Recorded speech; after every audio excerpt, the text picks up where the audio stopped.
right. Hey, my name is Ruth Farina, and I'm just going to talk a little bit about what God has been sharing to me about rest. And especially in this season, I am pregnant, so rest is a nice thing to think about. But you know what? It doesn't just mean, rest doesn't just mean you sleep all the time. Because if you do that, believe me, you'll get depressed. I've been there. I've been depressed because I sleep. I try to do that thing where I just sleep all the time.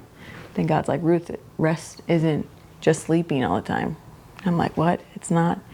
And he's like, no. He said to me, rest is actually integrating like my spirit with how you need to be refreshed. So I was like, okay, that's interesting.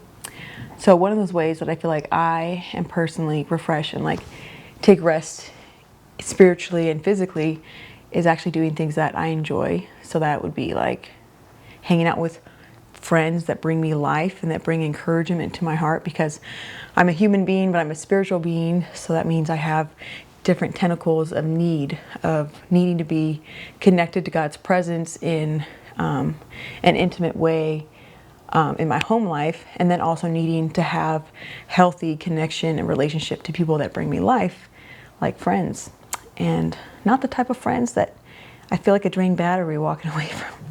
Not those friends. Those friends are on another day when you have more energy. Hang out with those guys. But yeah, so that's one of the ways God has been showing me, teaching me about rest.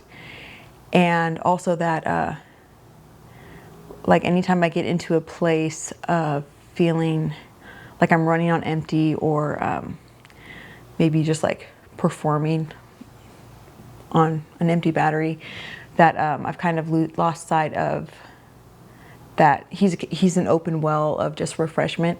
And I think about Psalms chapter 1. Open up your Bible, yeah. Psalm chapter 1. I'll just read it right here. Passion Translation, because that's a good one.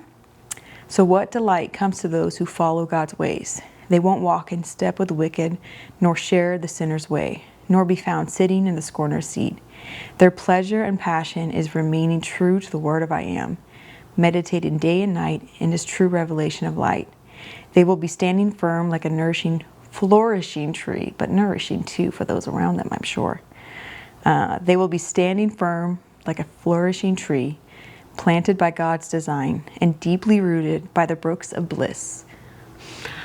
I can feel the rest already because I'm planted by the brooks of bliss, bearing fruit in every season of their lives. They are never dry, never fainting, ever blessed, ever prosperous.